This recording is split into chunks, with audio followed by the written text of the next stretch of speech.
Yes, you heard that correctly. The kids are saying, in Chinese, I'm a black monster. My IQ is low.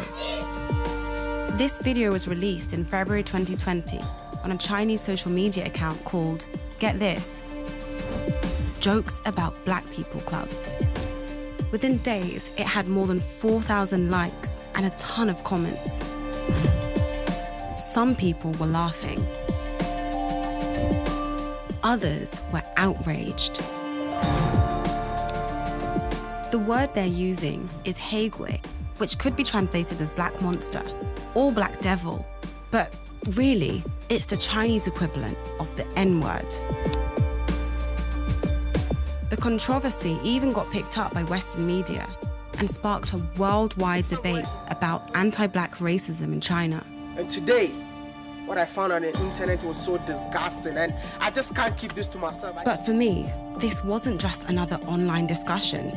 I was living in China at the time and had experienced these attitudes firsthand. In the end, the internet moved on, but I couldn't get it out of my head. Where was it shot? Why was it made? Who was it who took a bunch of young African kids, happy, excited kids, and made them chant something so demeaning? Those questions sent me on a journey into an industry that is exploiting kids across Africa. I was shocked by what I heard along the way. But in the end, I found my answers.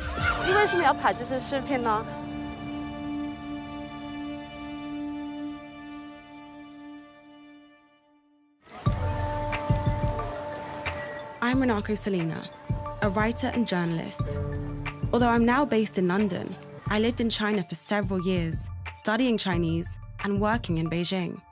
I loved it there, but I didn't always feel welcome. As a black woman in a country with a tiny black population, I experienced countless instances of racism. Sometimes indirectly, but often right in my face. And I soon realized I wasn't the only one. See, I wasn't new to racism before China. It's a global problem. But I'd never been anywhere that made it quite so difficult to speak out. I felt black people in China needed a space to unpack these experiences. So I decided to take a risk. I created Black Liberty China, an online space and website to start that conversation.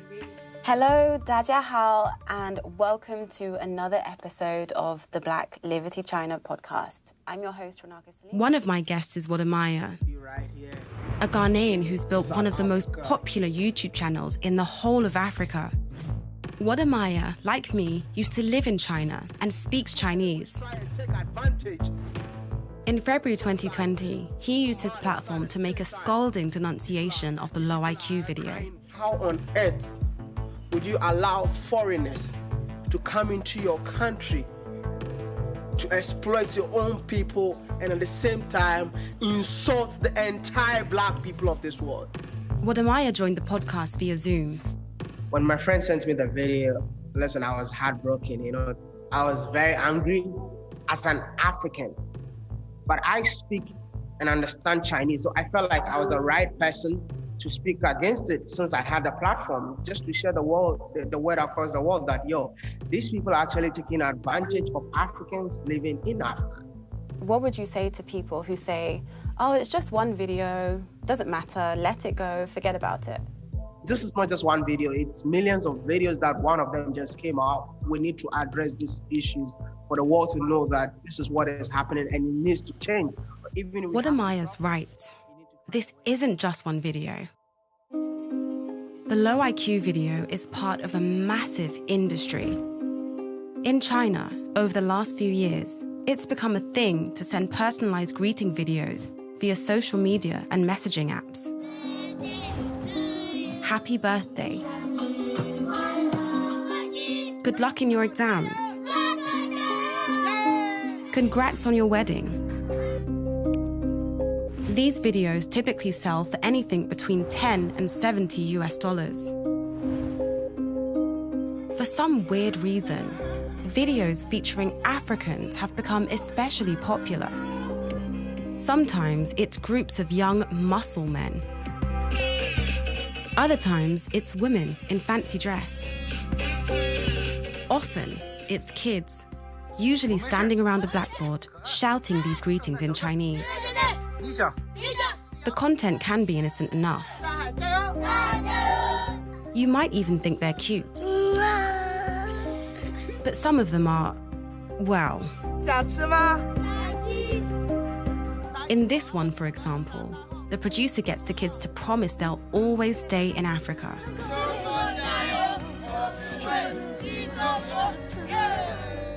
In this one, a patriotic song about the glory of China, they're made to sing, "Yellow skin and dark eyes are the most beautiful."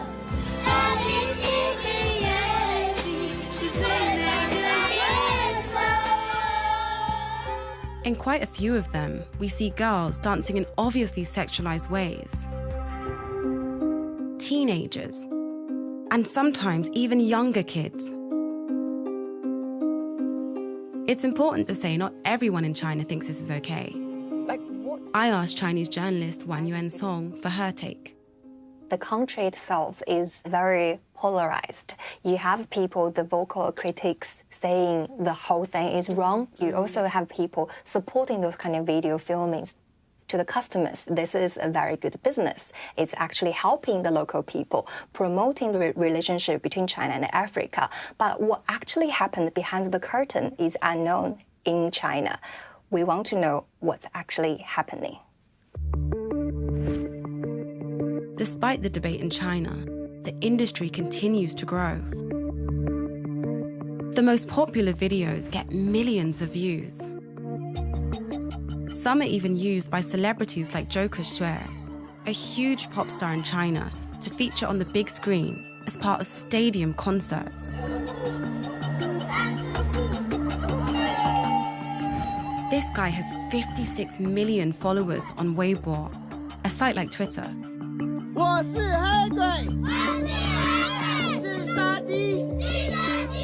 That's the context in which this clip, the low IQ video, exists. But despite all the heat and fury this clip generated at the time, no one was ever able to figure out who made it. Do you know where it was taken? I know it was taken in a country in Africa, but I don't know the exact country. If we were able to find exactly where the video took place, exactly who took the video, I'll be so happy to see that you guys actually find out the person who's actually doing this. I mean, I cannot go that extreme, but if you can do it, that would be amazing. I teamed up with my friend and colleague Aliaume Leroy, who specializes in this kind of forensic digital investigation. We knew that to uncover who made this video, which we called Video Zero, we had to find out where it was shot. When you see the video, it's very zoomed in. You could see some buildings, some trees, but those were very generic features that you could find in any village across Africa. I'd already found video operations of this kind running in lots of African countries, but one of the first journalists to report on the low IQ video had been told, by good sources, that it was filmed in Malawi. We decided to take a closer look. But wait, we gotta stop a minute. Like, it's still Malawi. There are thousands of villages like this in Malawi. We need more crews. So we started the painstaking process of downloading and logging hundreds of videos from across Chinese social media that featured similar things. Children holding these placards, holding these blackboards, saying these words they don't understand. We found 2 videos amongst them that actually tagged a location, and that location was called Kamwendo, an area in the west of the country. This area borders Zambia, so we thought we've got it. Aliaume then was able to geolocate a football pitch that we saw in some of these videos. We looked around the football pitch,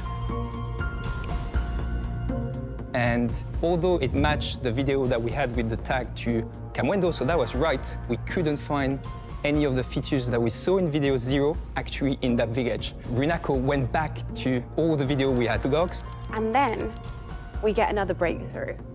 And that's a sign in just one of these videos for a company called Shabri Building Solutions Limited. I'll never forget the name. This company, it didn't have a massive profile online, but we were able to speak to an ex-employee by searching for them on Facebook. And they told me, this is in Jewa Market. They brought us back to the capital, Lilongwe, to an area that's called Njewa. But then the next problem is, there are scores of villages across this area that could potentially be the location. Again, we deep dive into all of this footage, pouring through it. And one video strikes me in particular, and that shows us some pits, sand pits, just outside of the village. Went on the satellite imagery, looked around Njewa. After, I think it was a couple of hours, boom, we found some pits. Aliaume then looks closely at the buildings, the positioning of them, the proximity of the buildings to trees, the angle. Every building, every tree was a perfect match with Godet. This video, the video that seemed to epitomize everything that's wrong with this industry, was shot right here.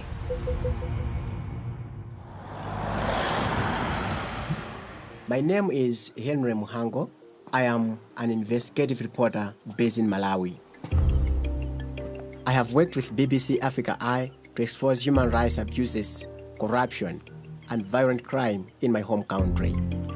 Runako was aware of my work here and asked me to help with her investigation. When she showed me the low IQ video, I was shocked. The children shouting those demeaning words were Malawians. It happened under our nose, hidden in plain sight. Amazingly, Runako had managed to find out exactly where this was filmed. She sent me the coordinates, so I set off to find out more. The village is perfectly located to do business discreetly. It's tucked away in the longest countryside and connected to the motorway only through dirt roads. I quickly made friends with a local guy called Moyo, and he told me that an individual had been filming in the village for years, weaving himself into the fabric of the community. But he was not the only one. Other Chinese filmmakers had also been spotted in the wider Njewa area. The situation was more complex than both Runako and I had thought. She made the journey to Malawi so we could join forces and get to the bottom of it. I knew where we could start the next day.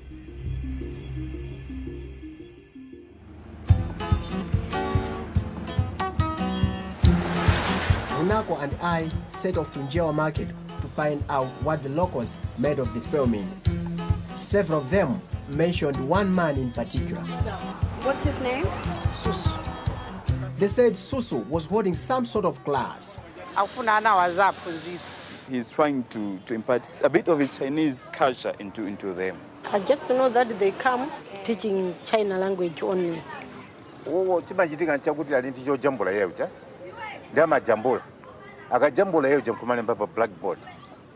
Some believed the videos were being made for charity.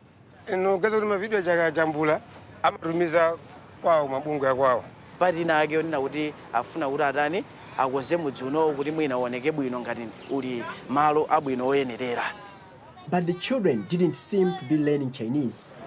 They fail to speak.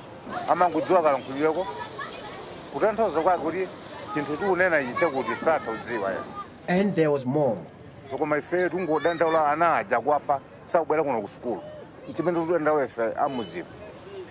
We were told that the children had begun attending the so-called Chinese classes instead of their regular school.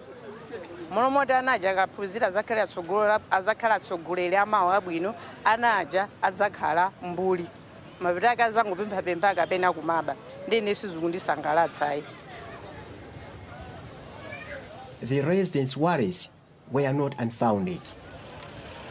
After receiving a tip-off about Susu's filming schedule, I arranged for a colleague to go undercover. She posed as a schoolgirl and wore a secret camera. This was the first time we had a chance to see the filmmaker in action and up close.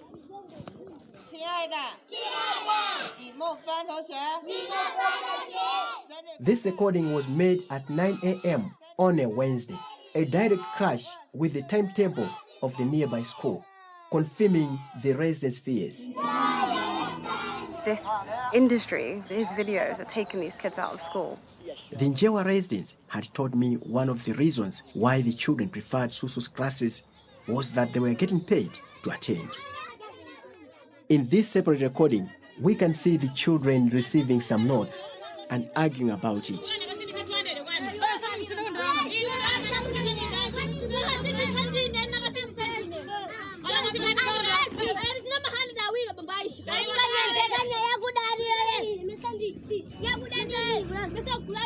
I was told that Susu was paying them less than $50 a day. I have lived in a village just like this. I know the difference that even this small amount can make. I can also understand how some parents could have high hopes that a white foreigner might offer their children a chance for a better future.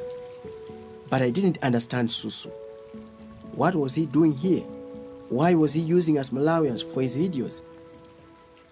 I wanted to find out more, and Runako knew where to start.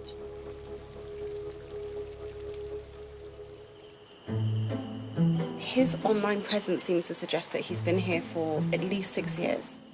The villagers had a name for the man making the films. They called him Susu. It sounded like the Chinese word shushu, meaning uncle. But is this man, Susu, the same man I'd been tracking online? And most importantly, is he the man who made the low IQ video? I showed Henry the findings of my forensic analysis. I'd looked at hundreds of blessing videos posted on Chinese social media and noticed at least 2 different accounts that were regularly posting videos from this village. The content suggested the accounts belonged to the same person. Selfies and vlogs gave us a glimpse of their possible owner, a man in his 20s.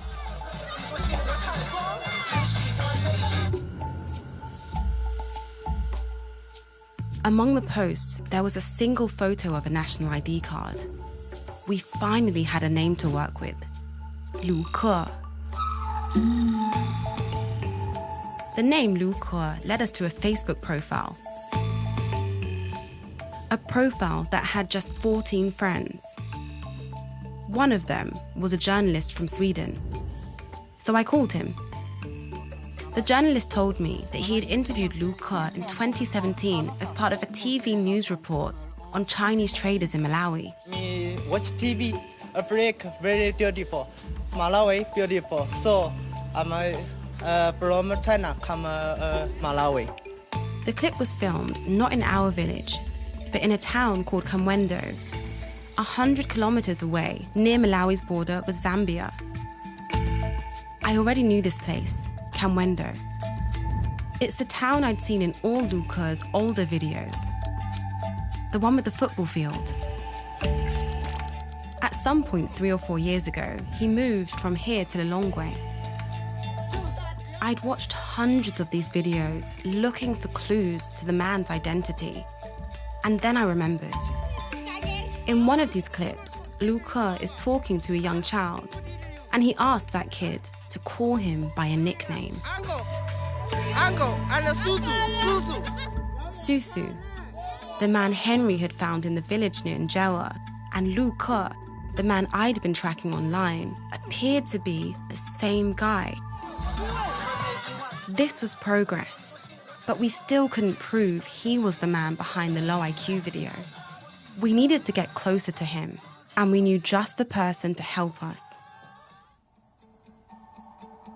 This is Paul, a Chinese journalist specialized in undercover filming.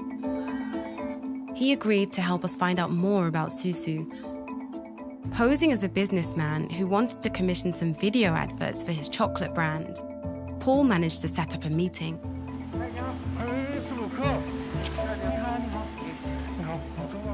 Henry and I watched the footage, excited to find out more about the man we'd been tracking for months. Paul had to tread carefully. so he started with some general questions about Susu's video-making business. 最高峰的时候呢，最厉害的时候，我最高的记录啊，一天拍380个。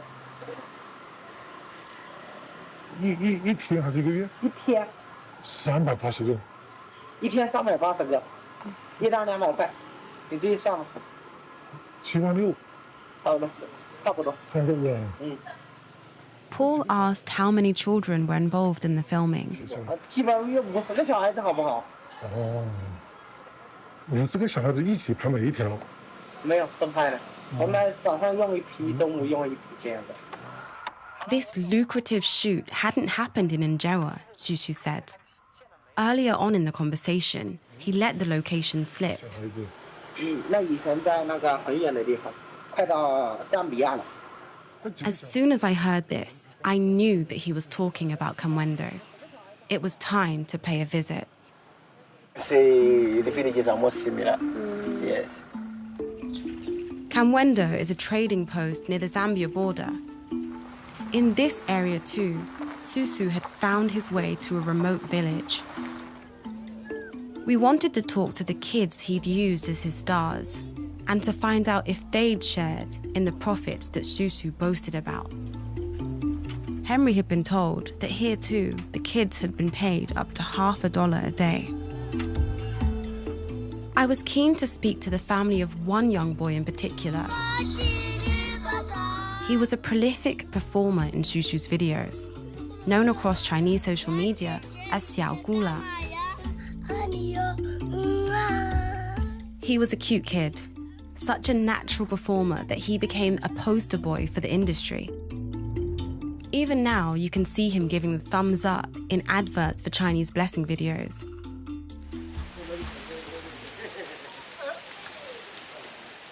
It didn't take long to find Xiao Gula and his mum. She invited us inside out of the rain. The boy's real name is Bright. He's now 6. Do you remember how old you were when you started taking the videos? 4. 4. And what do you remember about taking the videos? I'm a villager. I'm a villager.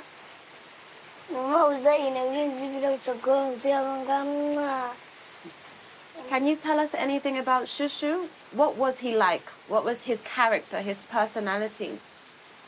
I'm a villager.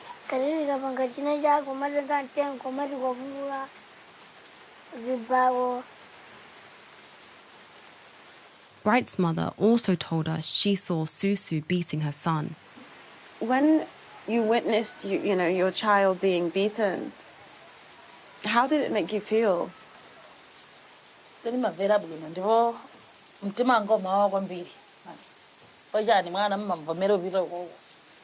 Did you feel like you could do anything to stop it?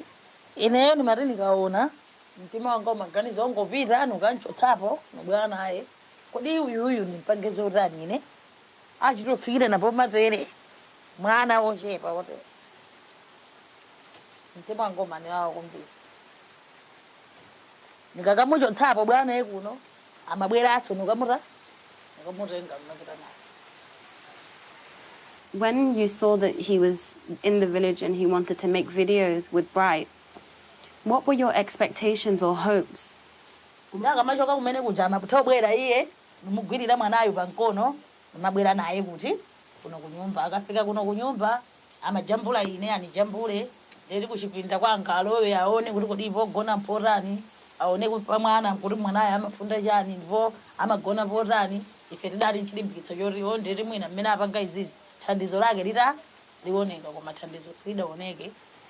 And do you know how much money they were making from these videos?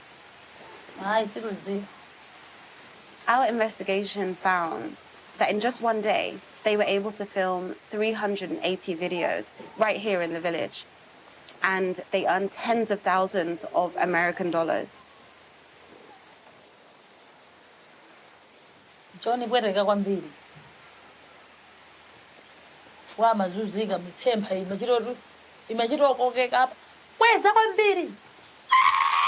Ndari mose mumu mwina pamatha masiku atatu la folo nudwala akadwala amatha obwera ukamuona basi mwina angokwanitsa kongogulirako kanyenya pichi ya nkhuku numpatsa akadya zija ndeti amalwera kuti azipangaso abwera akantengebe audwala choncho akapangeso ndene soncho ndipweteka mumtima mwanga koma phindu lake osaliona.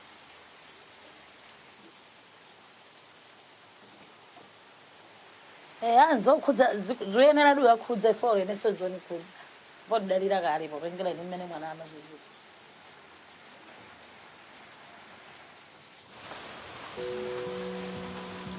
I left Kamwendo disturbed by how Bright had been exploited, but not surprised.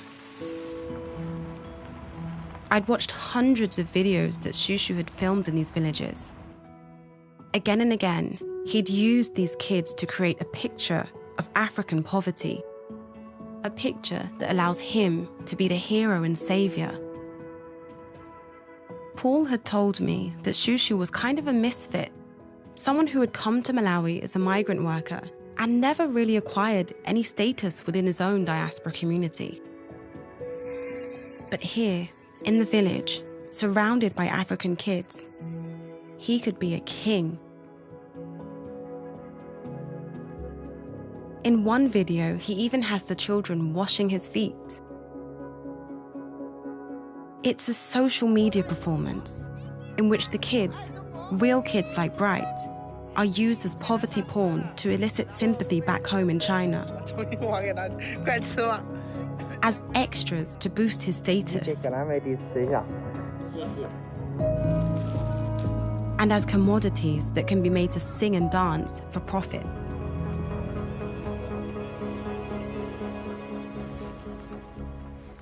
We'd learned a lot on our trip to Kamwendo, but we still couldn't be sure that Shushu was the man behind the low IQ video. Paul, our undercover operative, had met Shushu for a second time. We sat down to watch the footage, hoping to learn more. This time, Paul asked if Shushu could shoot adverts for chocolates featuring a female model. Shushu said it wouldn't be possible.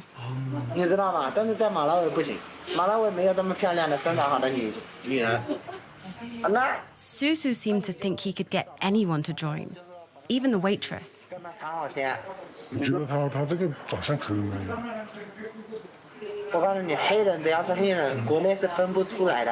The attitude is anyone will do. Who Sure. cares? Yeah, right, yeah.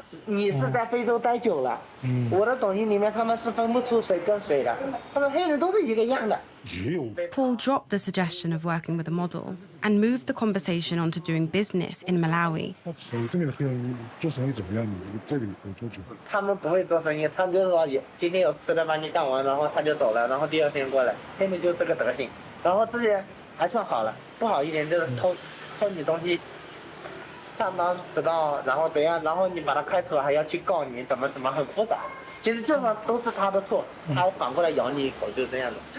As Shushu seemed keen to share his advice on managing local workers, Paul prompted him to keep going.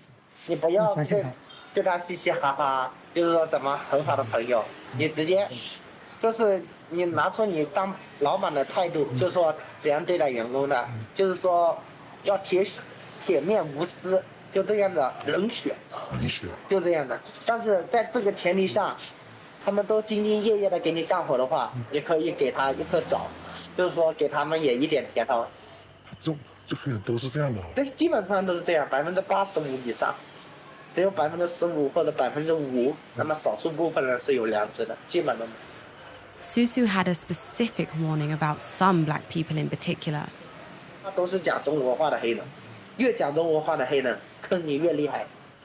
Considering that he was supposedly in Malawi to teach Chinese, I found this particularly ironic.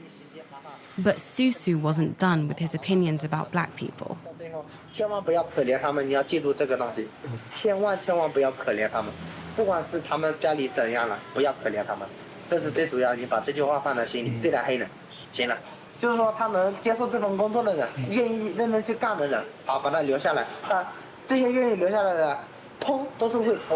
都会偷。所有的黑人都是会偷的，没有不偷的黑人。你那些小孩子，他们好不好管理啊？你这个都一样的。所以说这个我先带走了。OK。你到时候你再跟我讲哈。好的，那我把那个。I feel like I'm at loss for words, a complete loss for words, Henry. How could he say this so openly?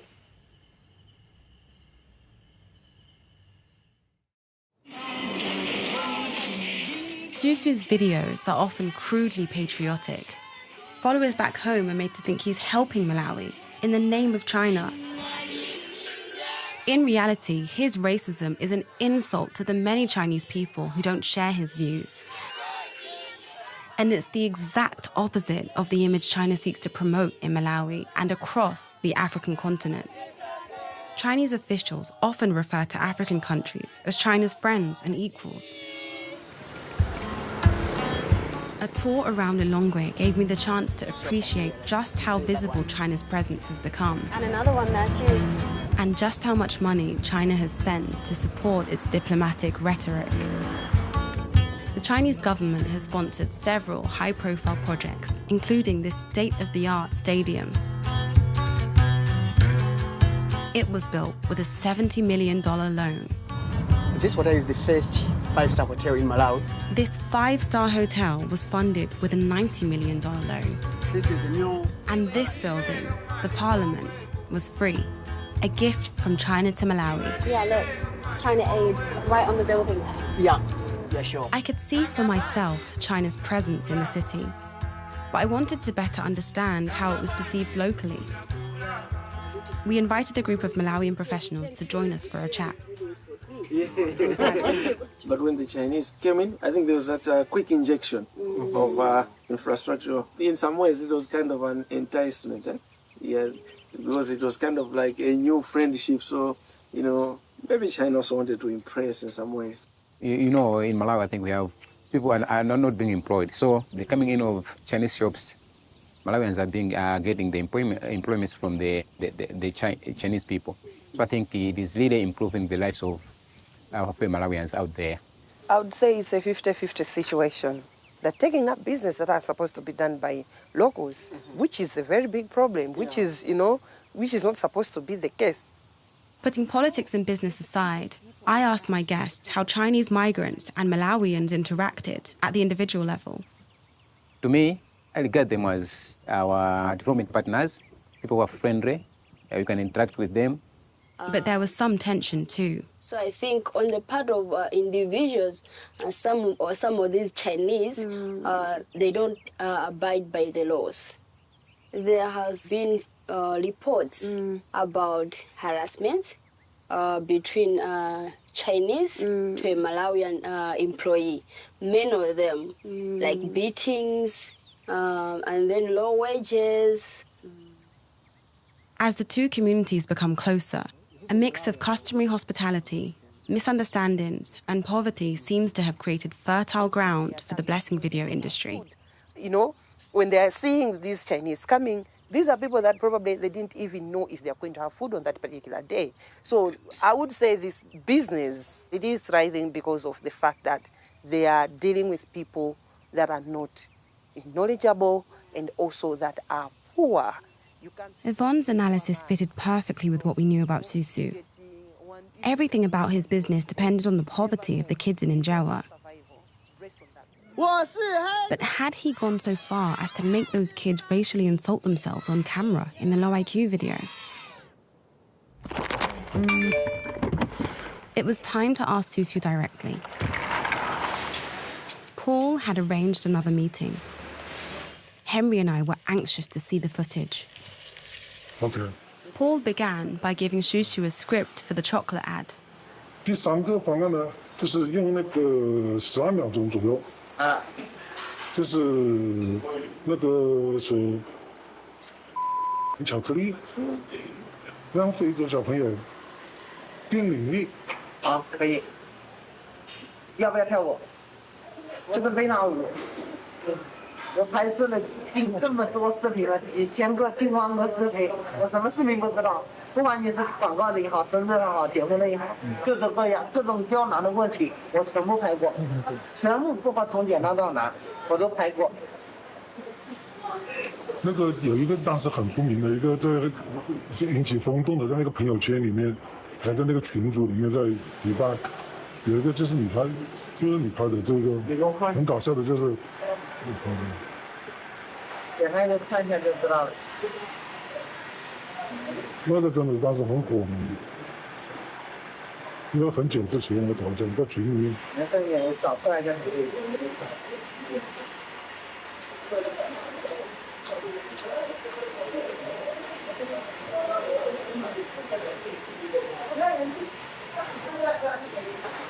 哦，这个，这是我的，这个是你的。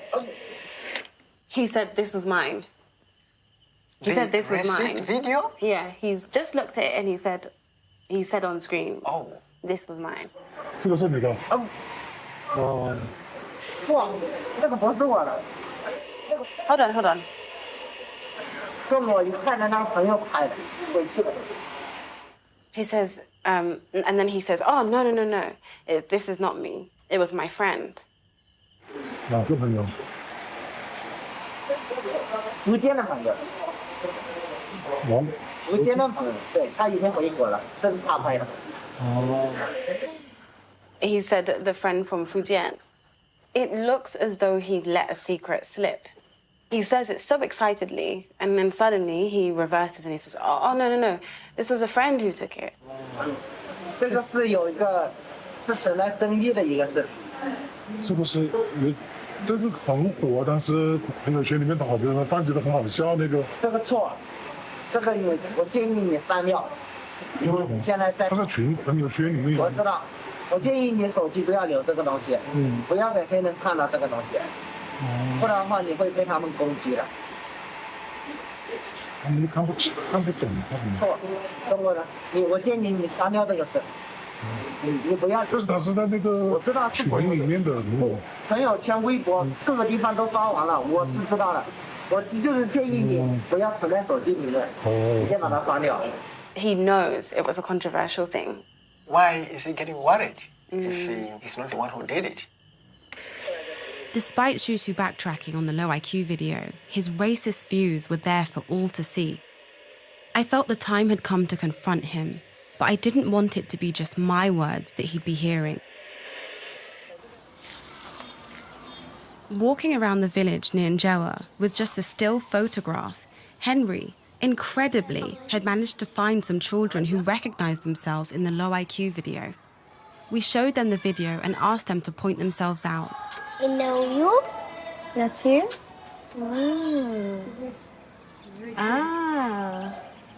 I'd stared at that video so many times, wondering what happened to those children. It was surreal to have them in front of me. We sat with one of the fathers and one of the grandmothers to tell them why their children were really being filmed. These videos earn him quite a bit of money. Over the years, this man has been able to earn millions of kwacha just filming children from your village. Yellow pound. Wasalu Vidago, Vimena Agone Tava, Gone Sawana Tua, Ringo Vuriga, a Comobao. Dona Nukumalawi, on Tolu Vuriga Zedi no many. Deji manage on Job Vuriga Zedi, you forgot Montugaya, Uli Vuriga Bacomabago, Kaleba Comabago, Pasaduna, Juku Bella Guja, I married the Gutandizilla, one of a many one as Sagutandizil, in Joe hours you manage. Ah, Natida Vuriga now, Kubeleka, Gulera, Demontwina Gango Yoga, Kumazabanga business are now. This is what he fails that you come with so be. Chifua Anna Buerangati Bungwe. Chifuyota Monica Guti Dizungu. Ferina Kurira Guro Zungu, Degutati Tandis. We then revealed that some of the videos had a more sinister tone. Mutofuna Woody Moone.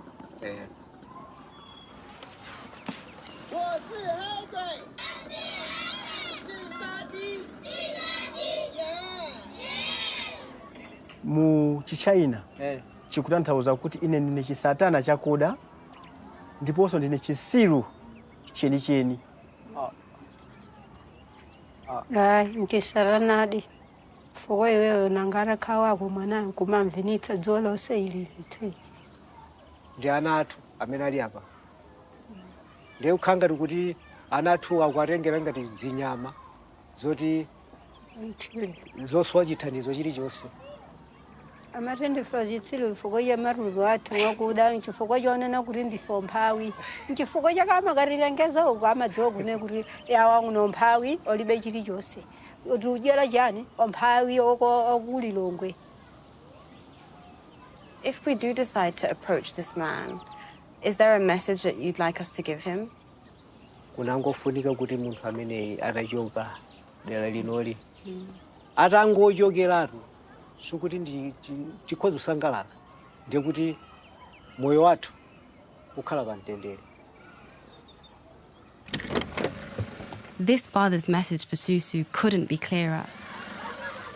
It was time to deliver it. So is this him over here, Henry? Yeah, sure. So we are here in the village and this is the guy that we saw the video. I think you can speak to him in Chinese so that it's very. 哎，你好，你好，我是一位来自英国的，对，来自英国的一个记者，我们是英国广播公司的记者们，这是我的同事。我能戴一下口罩吗？因为可以，我也可以戴口罩，没事，我也戴了这里的口罩，没事。我们听说你在这里要拍这些视频，没事，你先找一下你的口罩，没事。 哎哥，你叫什么名字呢？我叫叔叔。叔叔是吗？当地的小孩子们都叫你叔叔是吗？是的，是的。那你在这里拍这些视频的原因是什么呢？你为什么要拍这些视频呢？因为想传播一种中国文化、音乐、舞蹈，这里都包括已经中国的文字、汉语，you know， 文字、中国文字，还有可以唱中国歌，然后又跳舞，这个意思。你到这个农村的时候，你跟他们说你要教这些小孩子们中文，但是这些小孩子们完全听不懂。听懂。听得懂是吗？对。你教了这么长时间，但是他们一个说话没有。那。对。 他们听得懂是吗？对，有。所以你的主要目的在拍这些视频的时候是什么？你要挣钱还是你要帮助当地人？是吗？公益。这些孩子们应该上学，但是他们没机会上学，因为他们每天要拍你的这些视频，知道吗？你知道吗？你要回答这些问题吗？你一定要回答这些问题。你知道是因为他们上学是上半天的，你知道吗？上半天是吗？对，他们去上学。 去他们自己学校上学，然后上完学，然后再过来额外的学习一下这些中文。所以你通过拍这些视频，你能挣钱吗？不能赚钱。真的吗？真的。所以你为什么要拍这些视频呢？我喜欢跟他们在一起的那种感觉。如果我说我有证据，我有依据，你怎么回答呢？你那些赚钱的是那些代理，就是说。 国内在中国的，有代理是吗？不是代理，但是你刚刚说的是代理，所以这是一个很大的行业嘛，有代理那么大，你为什么需要？你为什么需要代理呢？如果是一个简单的拍视频呢，不是公益的，你为什么有代理呢？因为我如果没代理的话，我就没有钱给他们买面包。 I asked why the locals were under the impression he worked for a charitable organization. 我可以回答这个指控，他指控我说在慈善机构工作，但是我们不是在慈善机构工作，这是他的诽谤。你知道吗？这是误会是吗？这是误会指控。他们说你曾经会打过小孩子们，打过小孩子，用你的手，对，我没有，没有是吗？对，这是一个误会。你为什么觉得他们会这样说吗？这是一个误会。 误会都是误会是吗？不，有一部分可能是认错人了。所以谁打他们呢？谁的？可能是另外的人打。另外的人也是。但是我不是，我没打他。你问一下这些小朋友，我是没有打过他们的。而且你要利用这些小孩子们，知道吗？这算是剥削，你知道吗？你要剥削这些小孩子们，这是对的吗？你说完了没有？我没有剥削他们。很多的有一些人。 马拉维的人很友善的，我知道的，我很喜欢他们，但是还有一少部分人是排华的，you know 排华，就是说对中国人有一种排斥的感觉，这有很小很小的一部分人，但是大多数马拉维人都是很友善的。因为我们已经听到你跟我们说。你不太喜欢这些人，而且我们看到你拍的那个视频，让这些小孩子们说我是黑鬼之上帝，这是你拍的吗？这不是我拍的，那真的不是我拍的。但是这是在这个农村拍的啊，可能是。所以是谁拍的？你告诉我们。那个已经告诉我们的观众回国了，已经回国了。所以你没有曾经说过，大部分的黑人都没有良知，你没有这样说吗？我说大部分人都是喜爱中国人。但是你之前一直说，我们已经看到，我们有一句你知道吗？我们有证据，所以你可以说真话就比较好。我一说真话，我说真话。你没有说过，你大部分的黑人没有良知吗？我没说过，我没说过。OK，你没有说过，没有一个不偷的的黑人吗？我没有说过。没有说过，真的吗？我没有说过。真的吗？真的，这是我确定，我没有说过。你没有说过，能讲普通话的黑人是最坏的黑人，最危险的黑人吗？没有。真的吗？真的。所以你不觉得这些可爱的小朋友们是黑鬼吗？你觉得我是黑鬼吗？不是。所以说我很喜欢他们。我5年以前曾经给一个中国人工作，但是就是我打工的时候，我给他们工作的时候，确实家里来了3个黑工，就是说工人，就是说他们做东西的时候偷东西偷走了，所以那个就我被他洗脑了。他跟我讲，这是5年之前。但是你也是2周以前。2周以前我没有说过。所以你觉得我的智商低，因为你不该说真话，所以你肯定觉得我的。我已经说真话。Okay. Basically, he's admitted some things. He's admitted having opinions that were not very kind about black people and about Malawian people. Yes. But he said this was 5 years ago, and he's denied everything that we have seen in video of him saying. He's denied it, basically. Yeah. He also denies making the video that we believe he made. So it just feels like this isn't productive anymore. He's not going to admit anything else. Yeah, sure.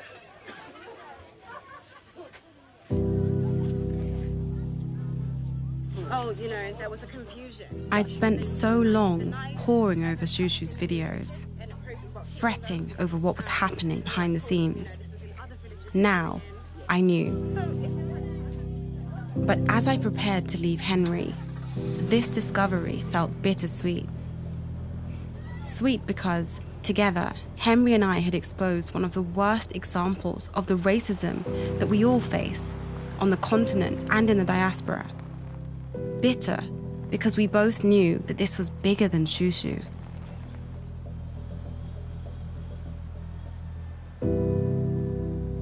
As I looked across my country, I thought about all the people down there who were still struggling with poverty. Many of them assumed that foreigners have come to help. Susu exploited that good faith. He came to Malawi and betrayed our children.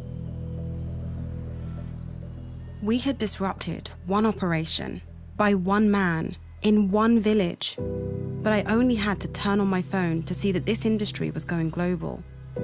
Somewhere on these apps and websites, somewhere on this continent, there were other Shushus, other brights, other kids being exploited for the profit and entertainment of people far, far away.